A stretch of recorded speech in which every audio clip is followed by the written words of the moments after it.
This is one of the most cohesive and connected economic statements I think I've ever seen in my entire life, where it's a philosophy.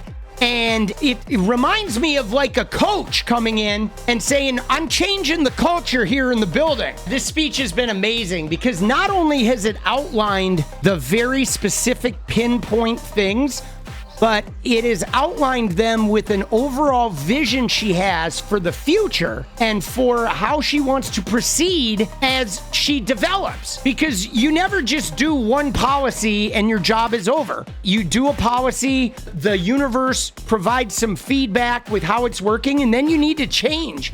And she's provided a very strong philosophical and personal framework for how she wants to handle that exploration and change as she evolves and develops policies to meet the needs of the people, relying on the data, and all with a personal sort of ethos as to why she's operating this way. She's offering this economic and philosophical vision, and it's beautiful. It's beautiful to see. It's just really amazing because you know that Trump could never.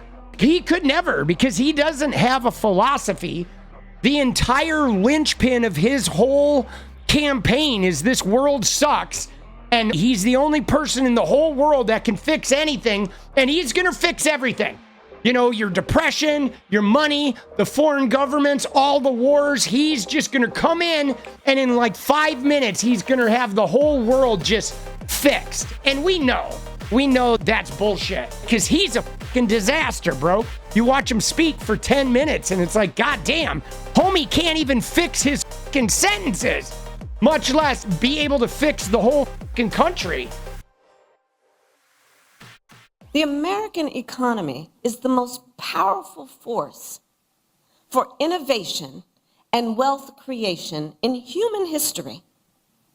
We just need to move past the failed policies that we have proven don't work. And like generations before us, let us be inspired by what is possible. As president, I will be grounded in my fundamental values of fairness, dignity, and opportunity. Let's go. And dude, I promise I love the I will vibes. be pragmatic in my approach. I will engage in what Franklin Roosevelt called bold, persistent experimentation. Yeah, let's go. Dude, see, I love that. Bold, persistent experimentation. It's like there's no reason we can't be trying stuff. Everybody's always so quick to say, oh, we can't do this. Oh, we can't do that. This won't work, that won't work, but there's no reason to not try something and see what happens. And then you keep building upon the successes that work and you move away from the things that don't. But this idea that we have to adhere ourselves to like singular, this is the way it's got to be, is so silly. We need to be explorers. Because I believe we shouldn't be constrained by ideology and instead should seek practical solutions to problems, realistic assessments of what is working and what is not, applying metrics to our analysis. Yes. Applying facts to our analysis, and stay focused. Using then, data, yes. Not only on the crises at hand, but on our big goals, on what's best for America over the long term. And part of being pragmatic means taking good ideas from wherever they come. I do want to pause here, just saying thus far, Donald Trump is incapable of having this type of discussion. Look at how focused and clear and laid out her intentions are, her goals, her sort of overarching philosophy. You know what I'm saying? She is like spelling everything out in a crystal clear, transparent, open fashion. It's not rambling about sharks and batteries and movie characters. Listen, you all know my career. Andrea shared it with you. I am a devout public servant. I also know the limitations of government. I've always been and will always be, and be clear about this, I've always been and will always be a strong supporter of workers and unions. And let's go. Unions. Union proud. I also believe we need to engage those who create most of the jobs in America. Look, I'm a capitalist. I believe in free and fair markets.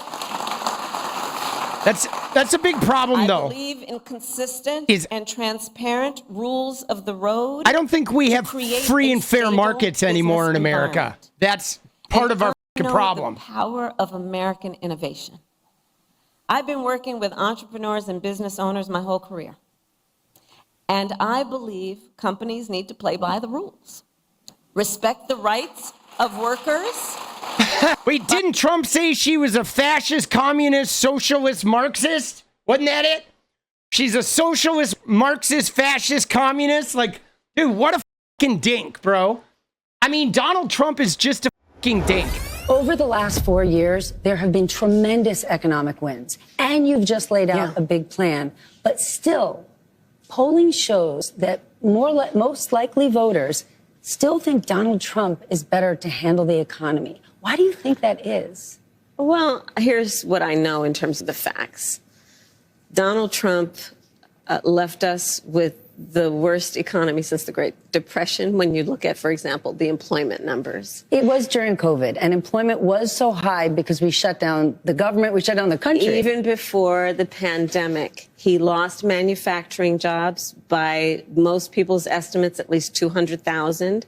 He lost manufacturing plants. Ask the auto workers how he lost auto plants. We have grown over 20 new auto plants. There she goes. Yeah, dude, she's pulling that shit about the pandemic, right? It's funny how they say, oh, the pandemic ruined Trump's economy, but it didn't have anything to do with Biden's inflation. But he had jacked the economy long before the pandemic. Long before. That tax cut alone was brutal. And that was the only thing. That motherfucker had both houses of Congress for 2 years, and all they got was one tax cut that didn't even help the middle and lower class people. Dude, that's some bullshit, He has an agenda. Let's just deal with it right now going forward, not to mention what happened in the past. He has an agenda that would include making it more difficult for workers to earn overtime, an agenda that would include cutting off access to small business loans for small businesses, an agenda that includes tariffs to the point that the average working person will spend 20% more on everyday necessities and an estimated $4,000 more a year on those everyday necessities, to the point that top economists in our country, from Nobel laureates to people at Moody's and Goldman Sachs, have compared my plan with his and said my plan would grow the economy, his would shrink the economy. Some of them have actually assessed that his plan would everybody says his plan's a disaster and invite a recession by the middle of next year. And you know what's funny is I want to go back to Stephanie Ruhle and sort of answer a question and say part of the reason why people still think Donald Trump is better on the economy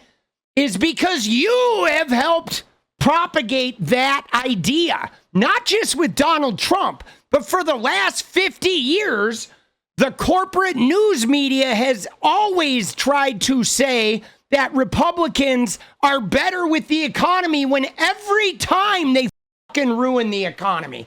They have ruined the economy going all the way back to the fucking 70s, bro. And like the media keeps propagating that lie, even though every time they ruin the economy, a Democrat comes in and fixes it. And then you still go back to Republicans being good with the economy. They're fucking terrible with the economy. He went out and promised to bring back manufacturing jobs. And if that sounds familiar, it should. In 2016, he went out and made that very same promise about the Carrier plant in Indianapolis. Yeah, You'll remember, and the Foxconn plant. Carrier then offshored hundreds of jobs to Mexico under his watch.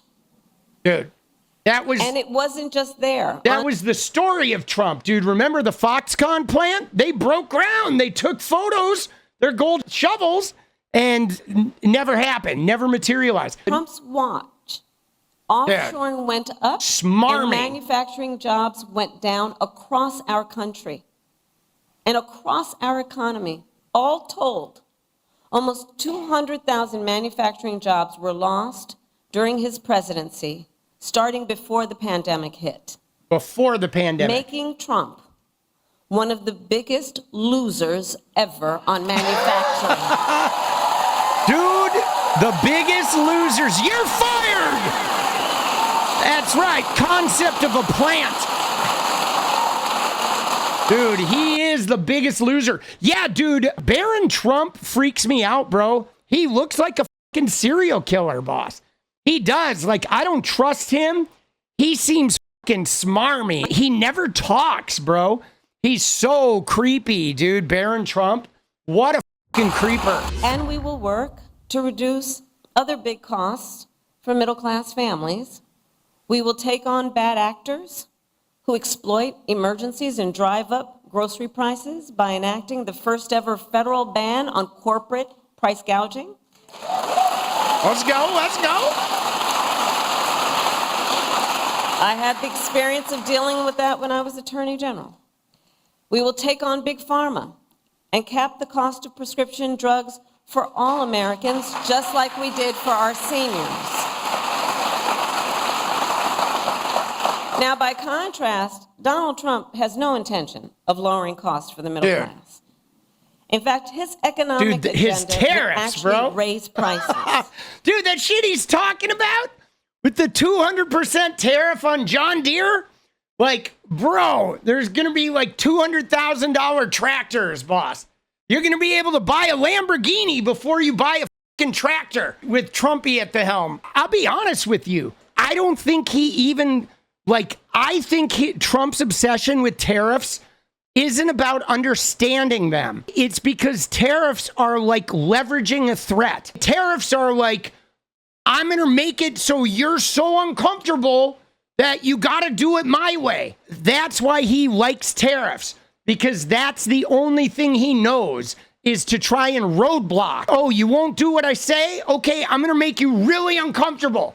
I'm going to your whole program over. But he doesn't understand that with the economy, you do that and it's actually fucking the people over. But that's why he likes them.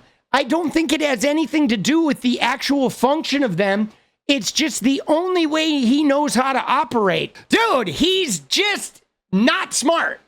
I mean, it's almost criminal how fucking dumb that man is. I hate to say that, but it's true. If you look at him, he is fucking dumb, bro.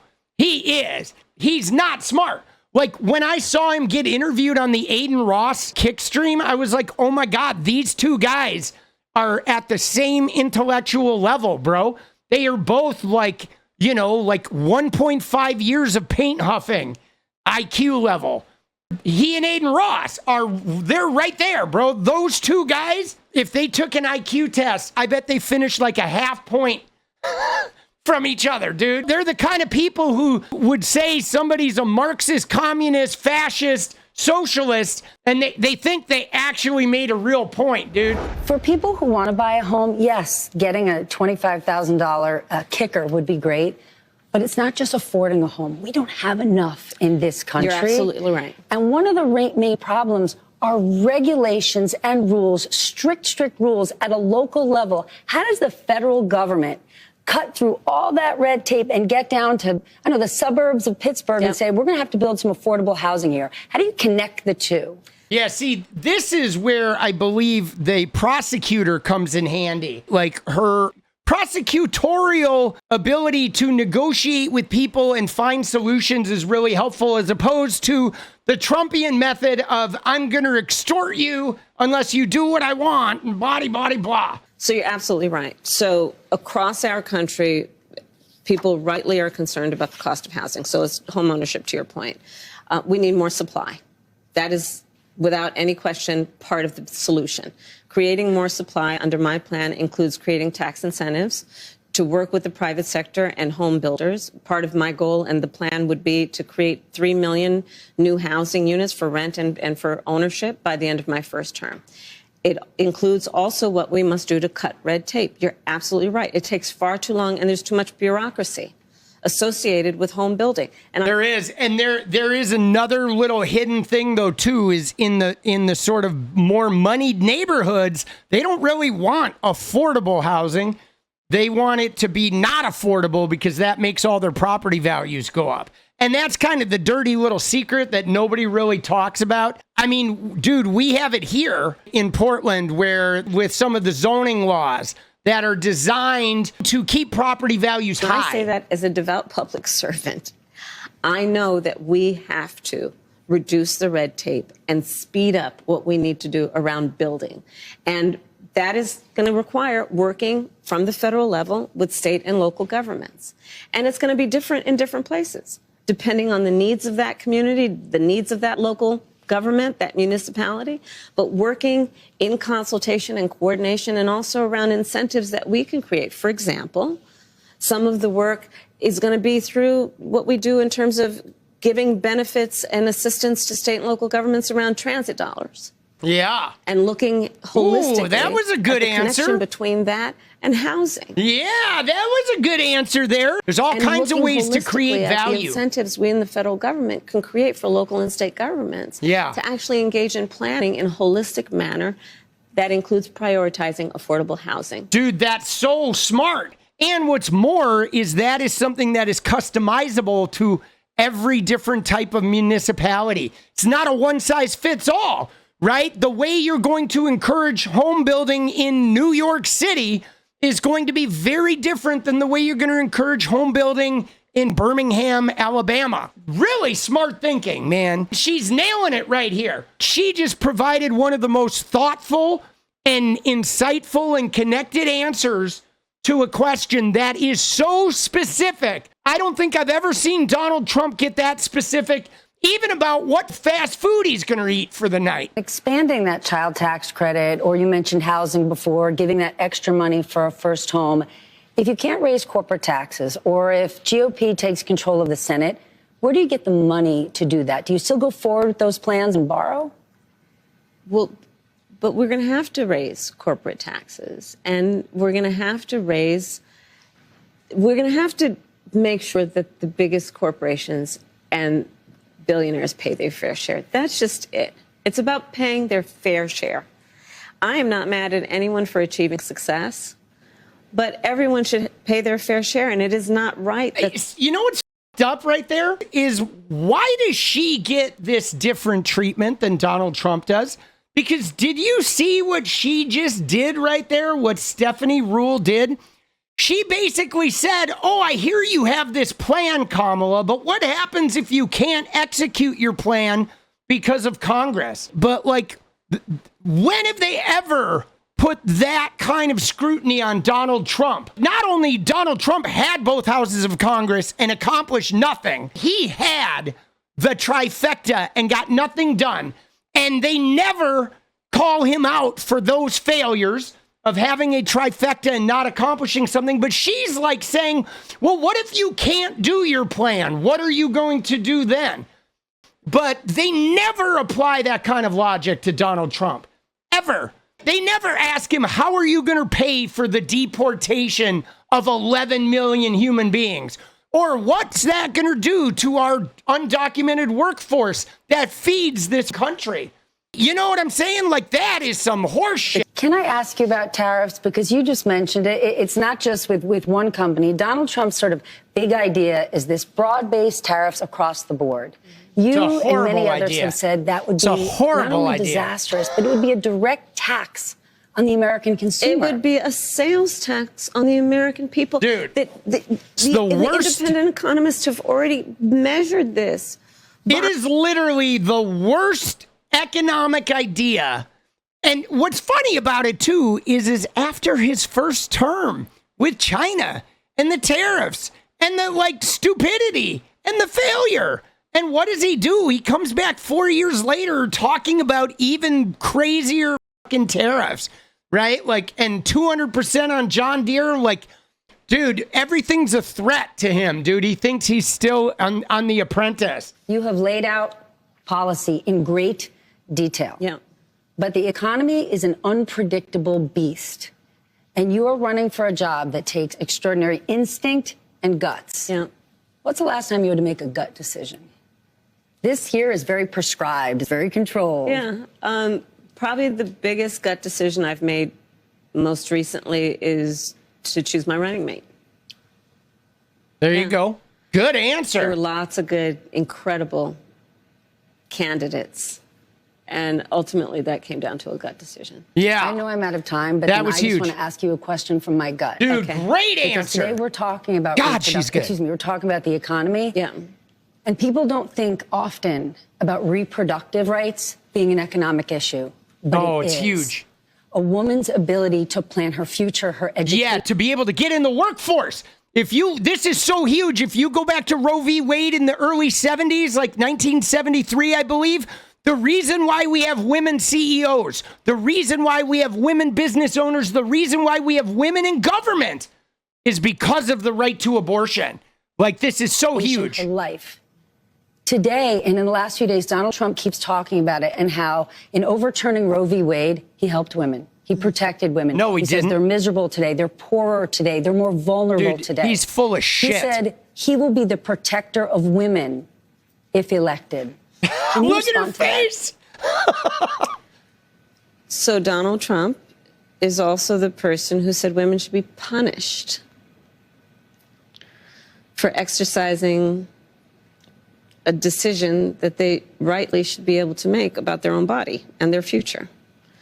So I think we would all agree that as a result of that perspective that he has about women, he also then chose 3 members of the United States Supreme Court who did as he intended, undid the protections of Roe v. Wade, and now in state after state, you see laws being passed that do punish women. So, look, I think the thing about Donald Trump is that, you know, I don't think the women of America need him to say he's going to protect them. The women of America need him to trust them. Yeah. Ooh. Can we there you trust go. Yes. Yes. I am not perfect, but I will tell you, I'm always going to put the needs of the people first. I Madam believe Vice her. President, thank you for your time. All right, let's go. Thank you. Dude, wow, what an interview. Dude, I actually got to say, Stephanie Ruhle, like, she didn't disappoint. I really do love her. And I was worried in the beginning, and I was giving her a lot of slack because of those beautiful shoes. But in the end, bro, I thought she did a really good job. She definitely put the screws to her in ways that I wish they did with the male candidates, that they did not.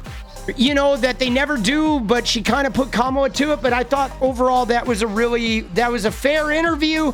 And, you know, she didn't bash her. Like, she gave her credit where credit was due, which is good.